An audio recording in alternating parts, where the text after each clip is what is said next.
entre la Argentina e Inglaterra, de Roca, Runciman, y cuál es el paralelismo que podría tener hoy. Con todo gusto, Jorge, y además gracias por supuesto por la llamada.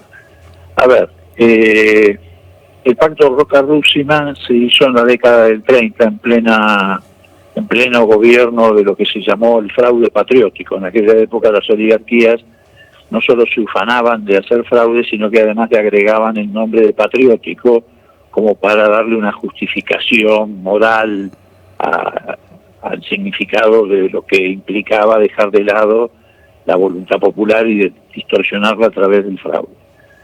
El pacto Roca-Runciman fue un pacto que se firmó precisamente entre Roca, que era vicepresidente de la República, y Runciman, que era un funcionario de la corona británica. Y significó en términos prácticos que Gran Bretaña, que en aquel momento era la potencia predominante, recién estaba empezando a ser desplazada parcialmente por Estados Unidos, pero particularmente en el caso argentino la presencia británica era casi, diríamos, monopólica, diseñó un modelo que favorecía los intereses de la corona, a punto tal de que cuando se firma el pacto en Gran Bretaña, se dice que Inglaterra sumaba, digamos, una joya más a la corona. La joya en este caso eran las riquezas de la Argentina. Eso significó, primero, prácticamente monopolio británico en el manejo de los ferrocarriles, en la operación de los ferrocarriles, lo que significó diseñar los ferrocarriles pensando en las exportaciones que Gran Bretaña en aquel momento necesitaba llevarse de la Argentina, particularmente carne, cueros, trigo y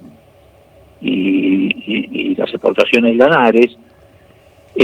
Significó un diseño que, digamos, generó lo que hoy llamamos un país macrocefálico, porque todas las líneas ferroviarias confluían en el puerto de Buenos Aires, que era casi junto con el de Rosario, pero en aquel momento era predominante el de Buenos Aires, de modo tal de que de allí salieran rápidamente las mercaderías o estas materias primas hacia la metrópoli, es decir, hacia Gran Bretaña.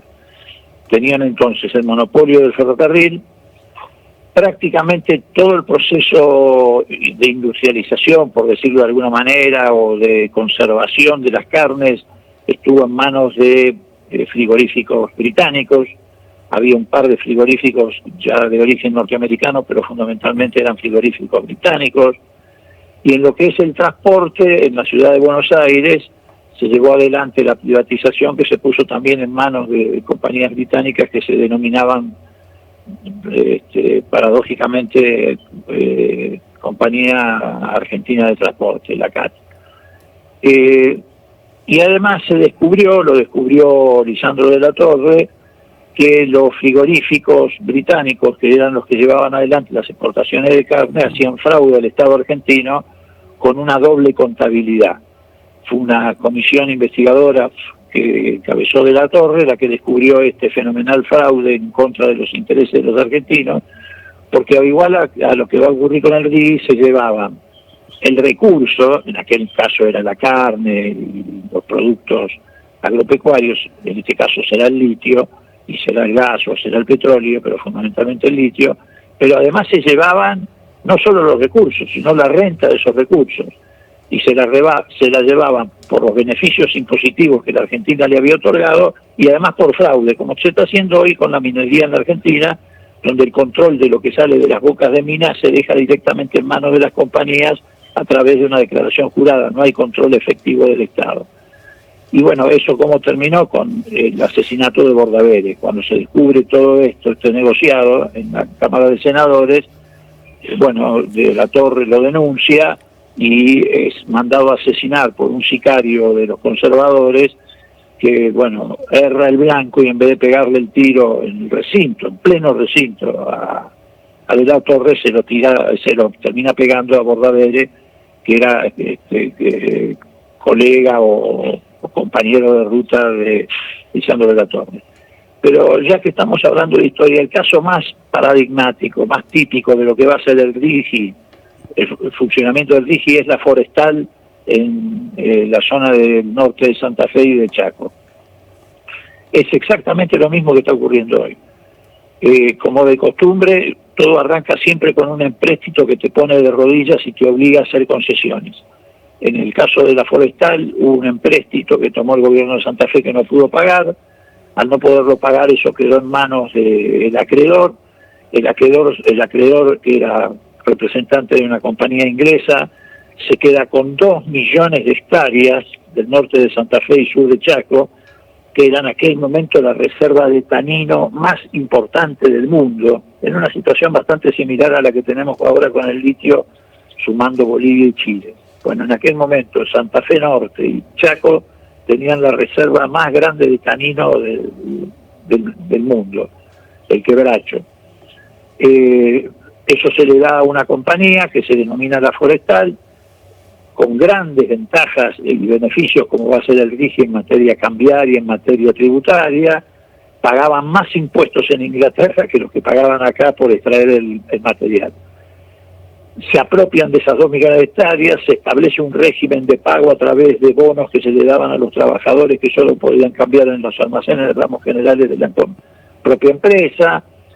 Se crea, como está creando ahora Patricia Bullrich, una gendarmería volante, se llamaba, que era una fuerza policial represiva de la propia empresa, que torturaba y que perseguía a los trabajadores con reivindicaciones salariales. Lo mismo que quiere hacer ahora Patricia Bullrich con esta fuerza que anunció hace unos días, que se va a denominar Fuerzas de Seguridad de la Producción, que es el acompañamiento del brazo armado al proyecto del RIGI. ¿Qué pasó? Bueno, devastaron esa riqueza, desapareció esa riqueza. Hasta el año 60, 60 y pico se hizo explotaciones durante 30, 40 años, el RIGI prevé 30 años de explotación a partir de su contenido. Se dejaron pueblos empobrecidos, Villa Ocampo, etcétera, que empezaron a bajar los trabajadores hacia el Gran Buenos Aires y eso generó, entre otras cosas, lo que hoy se llaman los grandes asentamientos de pobreza en el Gran Buenos Aires. Bueno, el RIGI viene a restablecer lo que se hizo con la Forestal en Argentina, casi en toda la forma, lo que demuestra que bajo el sol no hay nada nuevo, bueno, cosa que ya sabemos. Leopoldo, quieren hacerle preguntas aquí, nuestro columnista de política y de economía, Alejandro Gomel y Fernando Meaños, en ese orden. ¿Cómo le va a Leopoldo? Buenos días, lo traigo de la historia, lo que va a pasar hoy el jueves en la Cámara de Diputados. ¿Cómo ve lo que se viene? Digo, aparentemente, bueno, se va a respetar las modificaciones que hizo el Senado y eso va a aprobar en cuanto a ley bases. ¿Cómo ve esta situación en el día de hoy, el jueves, especialmente hablando del tema privatizaciones?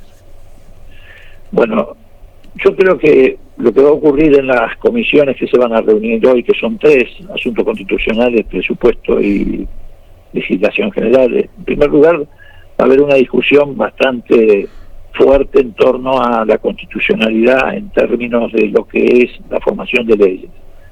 Seguramente va a haber cuestionamientos, porque hay quienes sostienen, en esto de que siempre hay una mitad de la biblioteca para un lado y para el otro, de que los artículos que fueron eliminados o rechazados no pueden ser vueltos a tratar en la Cámara de Diputados. Solo se puede tratar aquellos artículos donde se introdujeron modificaciones o correcciones, es decir, donde se agregó o se quitó determinada frase, palabras, etcétera, se modificó el artículo o se hicieron correcciones de forma. Esto yo creo que va a terminar generando una judicialización. Y va a ser muy fuerte esa discusión, particularmente más que en la ley bases, en la ley... paquete fiscal. Claro, Ganancia, la ley ¿no? del contenido fiscal. ¿Por qué? Porque hay una interpretación a esta altura bastante consolidada, y yo diría que puede ser hasta mayoritaria, en el sentido de que ganancias y bienes personales han quedado fuera del debate porque han sido rechazados. El caso moratoria previsional directamente fue eliminado y creo que se va a tratar como ley aparte. Sí. Después, sobre los otros contenidos, las modificaciones, bueno, va a haber distintas posiciones cruzadas cuando llegue la discusión en particular. Digo cruzadas incluso dentro de los propios bloques, con excepción del nuestro, que va a votar uniformemente. Me parece que tanto en el bloque radical, donde se manifiestan con mucha más nitidez la división que en otros bloques, como en otros bloques también, tal vez el bloque que encabeza Pichetto, va a haber posiciones cruzadas o divididas respecto a algunos aspectos en particular, vinculados a la privatización o no de Aerolíneas Argentinas y algunos otros capítulos. Pero lo concreto es que estamos llegando a un proceso muy tortuoso, ya han pasado 7 meses prácticamente. Se ha dicho falsamente que Milei no tenía herramientas. Milei fue el que tuvo herramientas que no tuvo nadie inicialmente, porque tuvo el DNU que sigue vigente, tan vigente que sigue produciendo efectos, como por ejemplo el efecto que ha causado ahora respecto a las prepagas, que tienen la oportunidad de volver a aumentar no solamente lo que quieran en materia de cuotas, sino también aumentar en algunos casos ilimitadamente lo que se denominan copagos, para poner uno de los ejemplos de lo que se dice respecto a que Milei no tenía herramientas.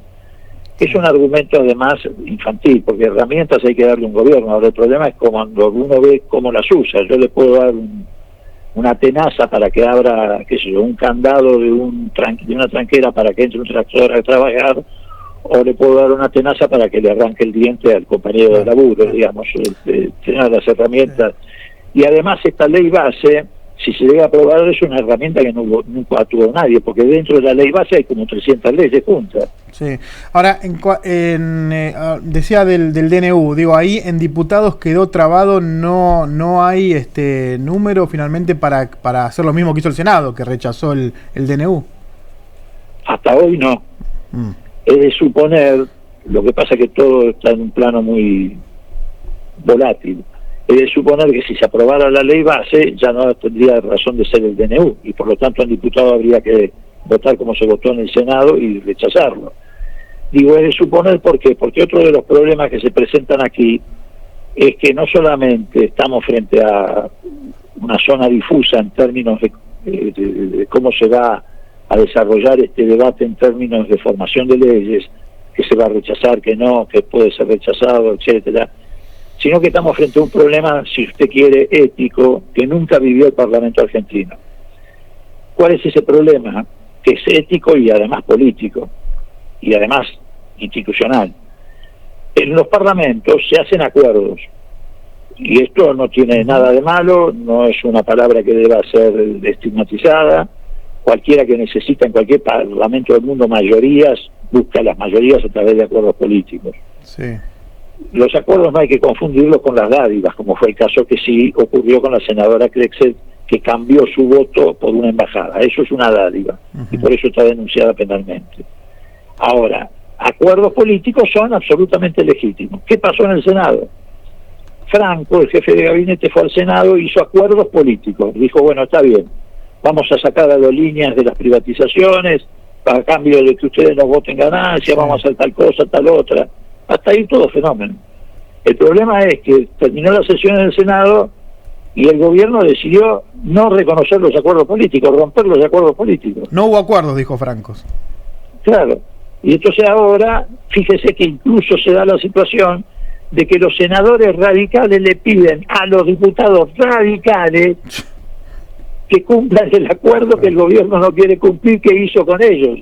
Hubo senadores que dijeron, bueno, yo le voto ganancias, por ejemplo, el senador de Tierra del Fuego, el senador radical dijo, yo voto ganancias, pero porque ustedes me garantizan que no van a privatizar la aerolínea argentina. Fue una cosa que tuvo Estado público, se hizo a la luz de todo el mundo, cosa que yo no critico, al contrario, que se hagan los acuerdos y negociaciones de esa manera me parece muy bien. Lo que me parece horrible es que después se rompan los acuerdos.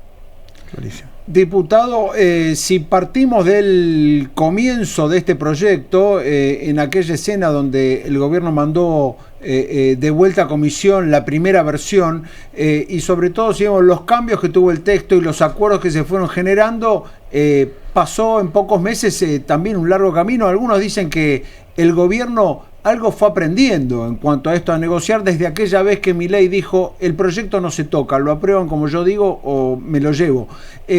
¿Coincide con eso? ¿Con que en algún sentido el gobierno fue aprendiendo cómo vincularse y cómo generar esos acuerdos con el Congreso? No coincido, porque si el gobierno ahora va a romper los acuerdos, no aprendió nada. es obvio. Digamos, lo único que hizo fue adoptar una impostura para lograr unos votos y sacar una sanción de una ley como esta, de 300 leyes adentro, con un empate y un voto comprado con una dádiva, más una represión indiscriminada que la propia justicia ha calificado como una cacería insensata. Entonces yo creo que no aprendió nada. Ahora, si usted me dice, bueno, el gobierno mañana va a la Cámara de Diputados y dice, sí, vamos a respetar los acuerdos, bueno, eso podría significar que hubo un aprendizaje. Pero si el gobierno dice, no voy a respetar los acuerdos que dice en el Senado, no aprendió nada. Bueno, Leopoldo, muchísimas gracias y también gracias por la clase de historia. Esperemos que no se repita, que la historia casualmente es para corregir los errores del pasado. Y le mandamos un abrazo y nos mantenemos en contacto como siempre. Gracias, que les vaya muy bien. Un abrazo. Muchas gracias. Acabamos de hablar con el diputado